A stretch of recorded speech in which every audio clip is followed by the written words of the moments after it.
Hello, welcome to episode 218 of the Craft House Magic podcast. My name's Ellie and I'm coming to you from Norwich in Norfolk in the UK, and today is the 28th of July.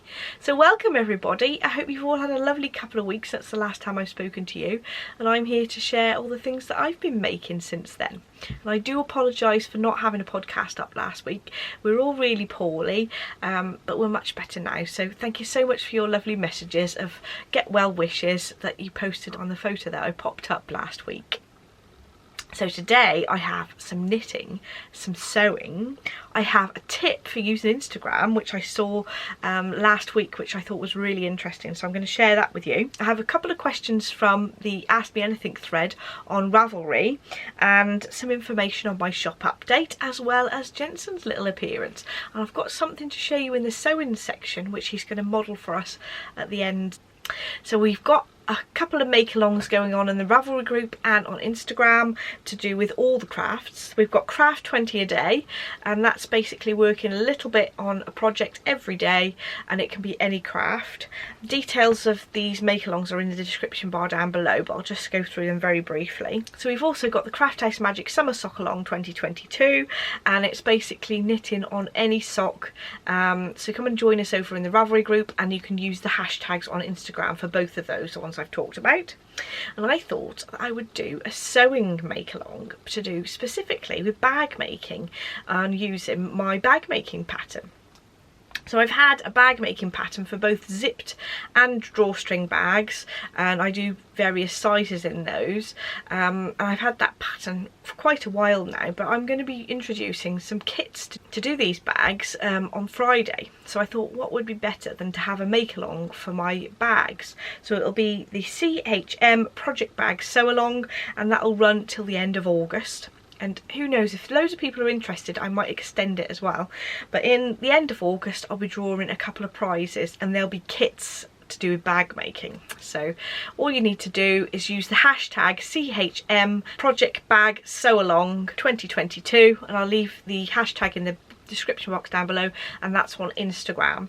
Anyway, I shall talk about the bag kits at the end of the podcast in the shop update section, so watch out for that. So first of all, I have some knitting to show you. So I've got a shawl. This was finished on the last episode, but I did block it, and you can really see the difference. It looks a lot bigger, and the drape on it is absolutely gorgeous. So this is the Puff Shawl by Lisa Much, and it's knitted with a 4-ply yarn, which is the purple, and this is a Bad Wolf Girl yarn in the Galaxy colourway, and I've paired it with a lace weight mohair and silk, which is a Debbie Bliss Angel, and it's a silk and mohair, so you can see those colours a bit closer up. So this pattern, like I said, was the Puff Shawl by Lisa Much, and originally the pattern has only got 3 repeats up to there, but I got Liz, my mother-in-law Liz, knit most of it, and then I just cast off and have blocked it and sewed in the ends, etc. But I got Liz to knit a little bit more, so that there's 5 repeats of that bumpy section at the bottom here, just to use up a bit more of the yarn and also to make it bigger. And I think that that size for me is really lovely. So let's see how big it is.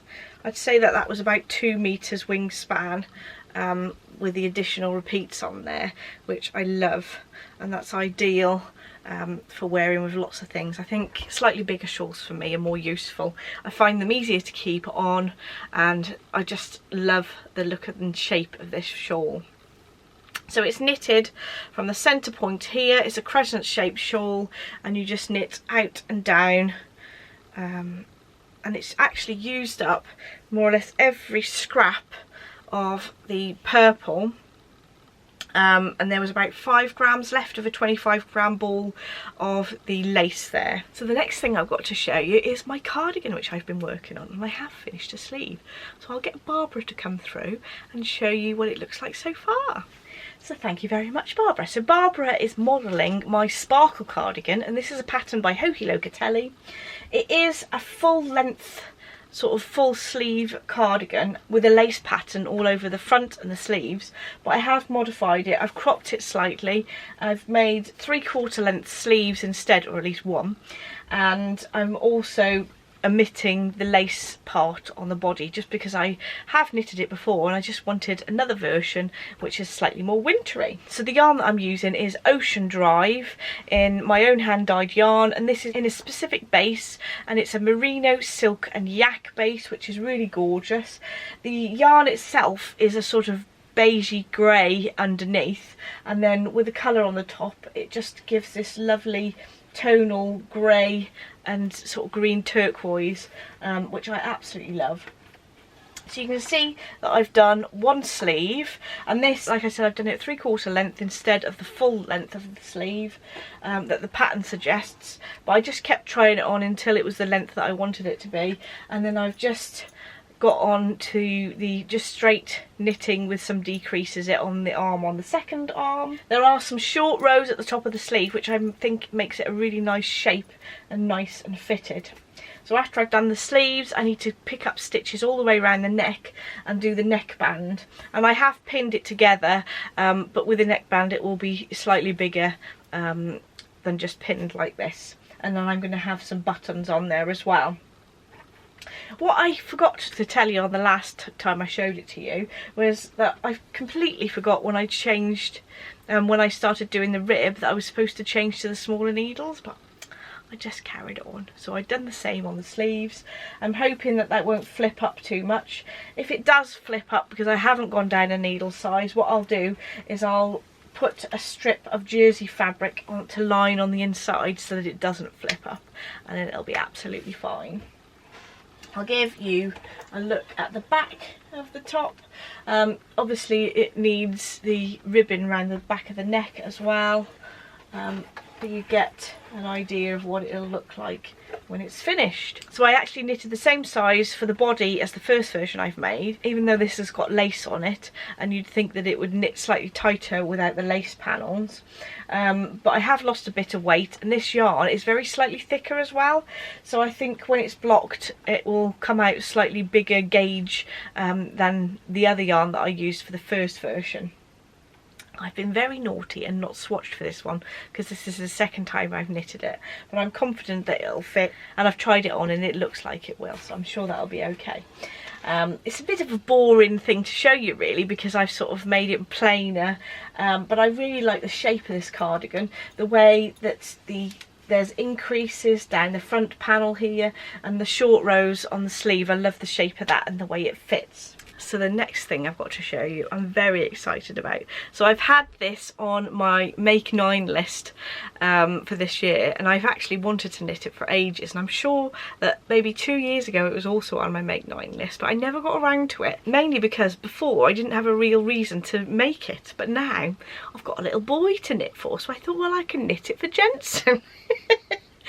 And the pattern that I'm talking about is the Butterfly and Cocoon pattern by Susan B. Anderson, and I have done the main body of my first butterfly.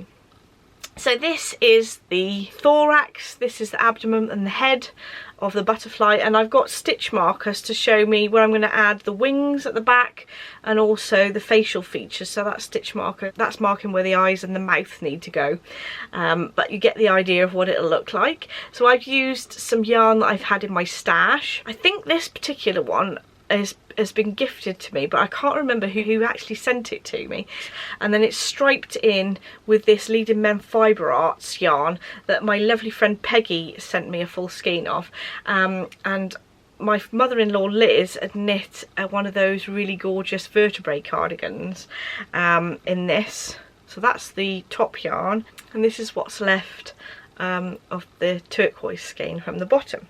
So those two are for the body, and I thought what would be better than having a really bright pair of wings. So I've picked out the sort of corally orange colour from there, and I thought that that would go really nicely with it. So that's the colour of the wings. I haven't decided whether the antennae need to be the same colour as the wings or to use one of these yarns. I'll have a look on the project page on Ravelry and see what other people have done and then make my decision. but very, very cute. I'll pop a picture up here of how they're supposed to look, and when they've actually got the wings on, they're very, very cute. Also, the thing that really drew me to them is they've got a little cocoon that you put this inside, which, oh my goodness. I just thought that's the cutest thing ever. And Jensen can put it inside the little cocoon and keep him all in there, and I think it'll be really, really cute and something for Jensen to play with. Hence the fact I've been spending a lot of time weaving in the ends extra strong, and also a longer length than I would normally, so that it would make it so that it's more sort of durable to play with. So that's what I've done so far for my butterfly and cocoon, and this is a pattern by Susan B. Anderson. So that is all the knitting that I've got to show you. The next section is sewing, and first of all I have a t-shirt to show you, and it is a t-shirt that I've made for Jensen to wear.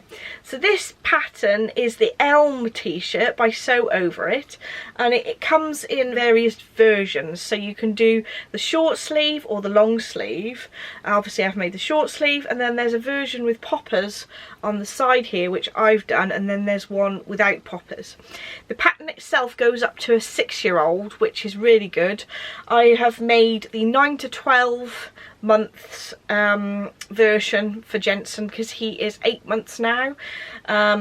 Previously, when I've made the Sew Over It tangerine trousers, I think the sizes have been quite generous, so I thought, well, I'll make the 9 to 12 months, and that should last a little while. But we shall see how it fits on him.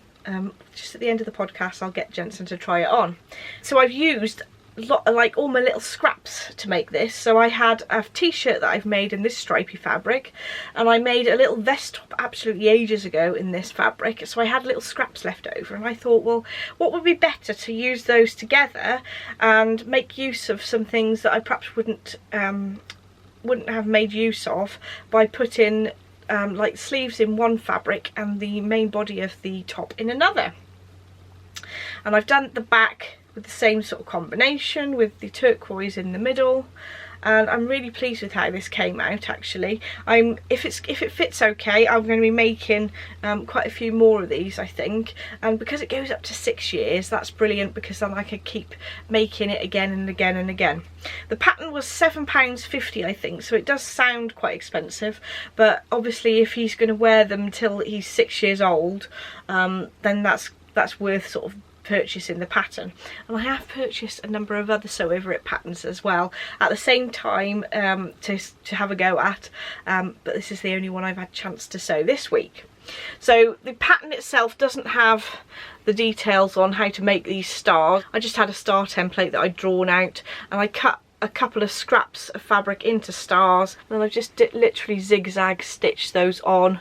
The zigzag gives a little bit of stretch still, but it's securely attached to the front of the t-shirt, and you could do all sorts of different patterns like that. I think it would have looked a bit sort of plain without something in the middle there, with the main body of the t-shirt being a plain fabric. But I'm really pleased with how that's come out. The only thing that I'm not as keen on is that the actual neckband is quite a wide band. Don't know if I'm that keen on that, not sure. I didn't do any top stitching on the neckline because I thought it would break it up a little bit too much. I just pressed it flat so that the overlock seam goes in towards the main body of the t-shirt. But there we go, that's my sewing for Jensen this week. And I have been doing some other English paper piecing, and I've been making this box for absolutely ages. You can see here that I've got the outside bit more or less done, but I've been working on the inside panels. So I have a hexagon case that's going to go inside this hexagon box, and the original pattern design has got pockets on the inside of there, but if I'm going to put the hexagon case inside it, pockets are going to get in the way, so I'm going to do a design on the bottom of the inside of the box instead. And I may well do some hexagons just on the side panels on the inside, just for a bit of decoration, but I'm not going to put pockets on the inside because my hexagon case is going to go inside this box. So this box pattern and the hexagon case I've just mentioned is by Emma Jones from Vintage Sewing Box, and I'll leave a link to her patterns in the description bar down below. She gives you the printable PDF pattern with the size hexagons that you can use for the box. I did make a purchase of the hexaforms to do this in, because they are slightly thicker and you can leave them inside the hexagons, and then I've hand sewn these together. And then I saw that they did different shapes from Ashmead Designs, is where the hexaforms are from, and I've got these diamond sort of shaped ones, and I've incorporated that with a design for the bottom of the box, and I thought that that looked really nice. So these fabrics are from Lynette Anderson, and I picked these up from the quilt show a few years ago, and I just loved the way these muted colours go together really nicely.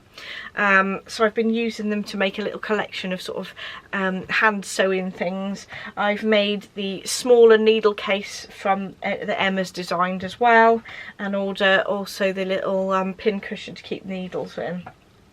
So I'm going to have the whole sort of set that I'll be using for making English paper piecing, all matching, and that is the bottom of the box, almost done. I've just got to stitch this motif to the bottom. I've got pins here because there is some interfacing on the back there. That's part of the way the pattern's written. I'm going to join all the lining pieces together and then hopefully get that finished and lined in a couple of weeks, hopefully. One other thing I wanted to mention, that in previous podcasts I've mentioned this cute little tray that I use for putting on my knee. You open these out and they're sprung, and it holds on to my one leg so that I can then sort of get on with some English paper piecing but not have to worry about things sliding off my leg. Now, I said that I got mine from B&M, but I noticed the other day that they'd got some in Home Bargains that looked pretty much the same. So if you did want one of these and you didn't find them in B&M, they also did them in Home Bargains. That's if you're in the UK. They called it an armchair tray. So that's all my sewing section that I've got to show you. Now, I was going to mention this tip that I heard about Instagram. Now, I know that recently it has been really annoying me that there's so many adverts on Instagram when you go to your homepage. So I'm just showing you the homepage on my app here, and you just click the little home button there. Now, at the top of the page here, it just says Instagram, and actually if you click on that, there's a drop down that says following, and you click on following, and then it gives you all of the posts that you properly follow rather than having all the advertising, which is much better. And I really enjoyed having a flick through the people that I actually follow on Instagram by doing that little trick. Unfortunately, I don't know why, but it doesn't work on everybody's phone. So my husband Adam has got an iPhone as well, but it is a slightly older iPhone, and his doesn't come up with following at the top when you click on Instagram. So I'm not quite sure why, but it doesn't work for everybody. If it can help a few people to find their original version of the Instagram following feed, it would make my day. So hopefully it'll work for some of you guys, but I've no idea why it doesn't work for everybody. I got Adam to update his Instagram app and it still didn't work. So for me it works. Does anybody know why it doesn't work? Pop a comment in the description bar down below, because I'd be really interested to find out. But it did for me, so I'm very grateful. So thank you to Caroline for letting me know about that little tip. So now I'm on to my Ask Me Anything section. I do have quite a few questions, so if your question doesn't come up this week, I'm going to leave it till next week, because otherwise the podcast will be like 2 hours long. So my first question is from Stephanie, and she was interested in making a top-down sweater. She's knit jumpers flat, and she's found that they don't fit the neck very well and the shoulders, so she was thinking that maybe a top-down sweater would be better. Which I think I'd agree. Top-down sweaters seem to fit me a little bit better than ones that are sort of panelled that you have to sew together. And she was asking me which sort of patterns I would recommend. Now, one of the patterns that I really enjoyed knitting was the Pavement Sweater by Vera Valimaki, and that's quite a wide neckline, but it's quite a nice loose jumper that has got a curved hem at the bottom. I think that's a really lovely pattern, and I definitely recommend knitting that one. I'm tempted to knit another one myself. I think that the Flax Light is also another one. That's a Tin Can Knits pattern, but I'd probably go for something that was plain, so that if you didn't like the fit, then you wouldn't be so bothered about taking forever knitting it just to see how it fits, sort of thing. But I would definitely recommend the Pavement Sweater. Some people say that the Pavement Sweater, the neckline is quite wide, so if you are a loose knitter, I'd try and make sure that you don't have too much of a stretchy neckline at the top for that particular pattern. So I hope that helps Stephanie. So the next question is from Julia, and she was saying that she's going to be visiting Suffolk and Norfolk in August sometime, and that she wanted to know if there are any crafty places to visit. Now, because I've had a baby and I haven't had loads of time to go visiting recently, I wouldn't say that I'm the best person to ask. For the last couple of years, especially because of COVID and me being pregnant, I didn't go out very much, but there are a couple of places where I used to go before which I really love. So there, you already said about Norfolk Yarn. That's a really nice yarn shop in Norwich itself. And another one of my favourite places is Blakeney. Now, it's not always there, but sometimes they have like an art, like a small art installation in like the village hall area, which I think is really lovely. Sometimes they have like pottery and things in there, but you need to make sure that it is on the day you go in, because it isn't always on. There's normally something on if it's a weekend in there in the middle of summer. So you should be okay. But there's also a couple of other little shops in Blakeney that have sort of handmade small business items for sale in there, including pottery and things. I love buying pottery when I'm near the coast. I can't remember the names of the shop, but if I can find the links, I'll pop them in the description bar down below. But it's basically very near the front, and there's two shops next to each other that have got art in as well. I don't really know of many other places. There's quite a good sewing shop in a place in Taverham, which is really close to me, called So Simple, which has got lots of fabrics in. So if you're looking for buying fabrics and all different bits and bobs, and there's quite a nice cafe next to So Simple. That's about as far as I can recommend, I'm afraid, Julia. I haven't really been out a lot, which is absolutely terrible. I have got a couple more questions on the Ravelry group. I'll leave those till next week. So now I'm going on to my shop update section. So last week I did put the August yarn clubs on my website. It's ready to purchase.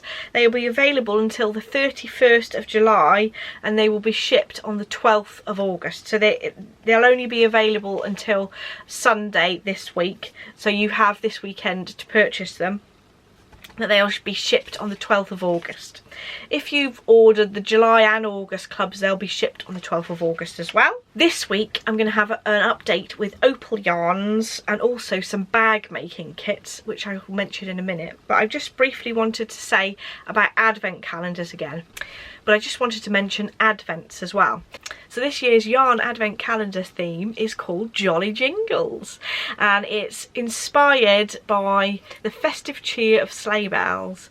So that is the theme for the advent calendar this year. The yarn colourways themselves are not going to be sort of festive. They're going to be designed for the cowl pattern, which I'll talk about in a minute. So yarn advent calendars will be on sale on the 1st of August. That's this Monday at 7 PM GMT. I'll be listing those as well as the same theme as Jolly Jingles. I'll do a bag set with a sock set with it and a sock pattern, which I haven't revealed yet. But that set will go on sale at the same time. You have an option of having a drawstring or a zipped bag, and you have the option of all my 4 main bases. That's a merino and nylon base for the yarn, a merino, nylon and stellina, a BFL and nylon, or a merino DK. So 3 fingering weight bases and the merino DK you've got the option of for that. And the same goes for the advent calendar as well for those bases. You will get a PDF sock pattern in November, which is all in with the kit. You will get your bag and sock set dispatched in October, so that it's got plenty of time to get to you wherever you are in the world. I send to anywhere in the world, so I like to make sure everything is shipped out really early. So those will be sent then. Same goes for the advent calendars. They'll be shipped in October, and there will be a cowl pattern for this year's advent that will go along with the advent kits, and those will be sent out in November as well. So you have a choice between the 10g or 20g minis and the 4 yarn bases that I just mentioned for the sock sets. You've got the choice of that, and you've also got the choice of whether you want to add 100g skein for Christmas Day as well. So there are a lot of options that you can choose from on the advent calendar listing, just to make it accessible to any budget, so you haven't got to spend a lot of money, you can just have a little treat. So the cowl pattern that I'm designing, it basically needs 240g of yarn. So you can either use 20g minis, you need 12 of those, or you can use 10g each of 24 minis. So all of the advents that I've got available, apart from the 10g for 12 days, you'll have enough yarn to do the cowl, unless you want to make a smaller one, of course. But I know that some people have got a lot of yarn already, they just want a little treat. So actually, if you've got the 10g for 12 days one, you get the pattern, but you can make it up, the yarn that's in the advent, with some out of your stash, so that you're not flooding your stash too much if you've already got a lot of yarn in your stash. So the colours will be sort of paler or mid-tones, so that they'll go together really well, and I'm designing the colours to make the cowl, so they're designed with the cowl in mind. So hopefully that makes sense. I will leave a link to my website where I talk about the different choices that you've got on a page all about my advent calendars in general, but the listing for my advent calendars will come out on the 1st of August at 7 PM GMT, and then the proper listing will be up there. I had a question from a lovely lady asking whether I'm going to be doing a winter project bag set like I have for each of the seasons, as well as the Jolly Jingles one, and I am. So I did, earlier this year I've released the spring and the summer project bag and yarn sets, but I'm going to be doing an autumn project bag and yarn set, and also a winter project bag and yarn set, and I'll release the sort of names of those a bit later, but they'll be separate from the Jolly Jingles ones, which are slightly more festive. So the autumn one will be on sale in September, and the winter one in December, so watch out for those. So earlier in the podcast I mentioned that I was going to have some bag making kits in the shop, and they're going to be listed on the website so that you can actually just choose, oh, I like the look of those fabrics, and I'll put together the kit for you. There'll be 6 different listings, so there'll be small, medium and large bag choices for both the zipped and the drawstring. So there'll be 6 listings on there, and then within those listings you'll have the choice whether you want to have the bag pattern, and then you've got the choice of the different fabric designs, and they'll be photographed like a finished bag so you can see what they look like, but then I've also got the option of surprise me, so if you really can't decide, I will send you one of my choice, so that it's a bit of a surprise for you. That'll be this Friday the 29th of July at 7 PM GMT. And as well as the bag making kits, I've got 8 more gorgeous new opal yarn colourways that I've got going in the shop. So I'll go through them one at a time. So the first one is this really beautiful red and blue, which looks like it's inspired by this gorgeous bird, and you can see that red flash in there really makes a lovely contrast to the blue.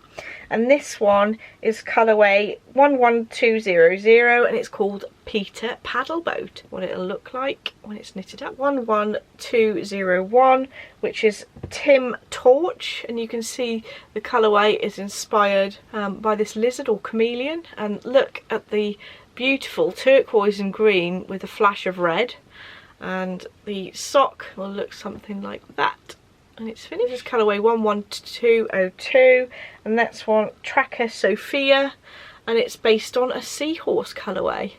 Isn't that gorgeous? Really lovely pastel colours with purples, greens, pinks in there, and it's finished. It looks something like that. That's 11203, and that's Rob Rucksack, and that's based on a jaguar.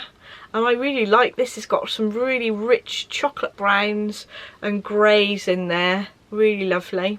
The finished sock should look something like this. The next colour is 11204, and that's based on this gorgeous brightly coloured fish.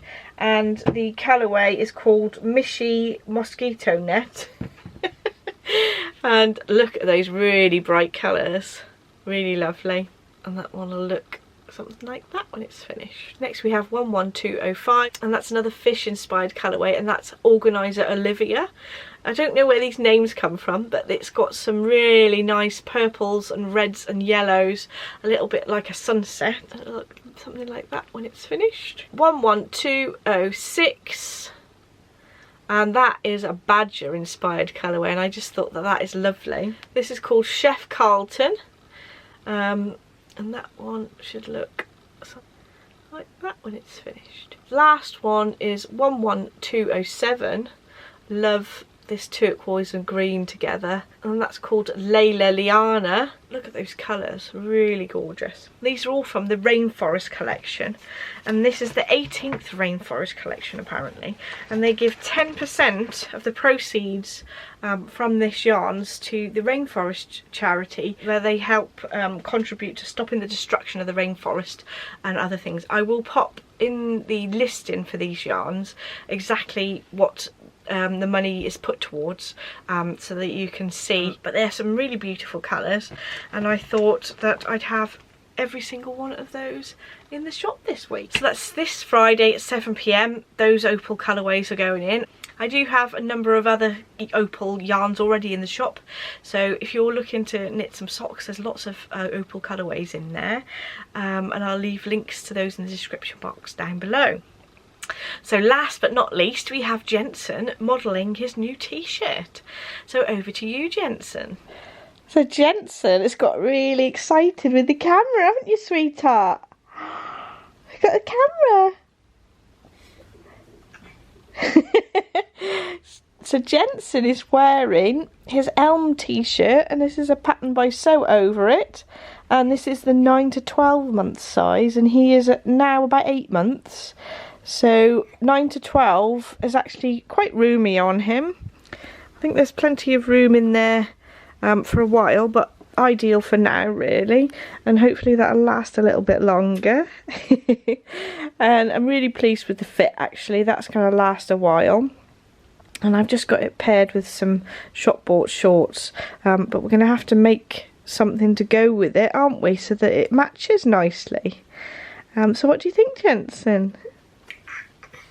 I think you like him, don't you?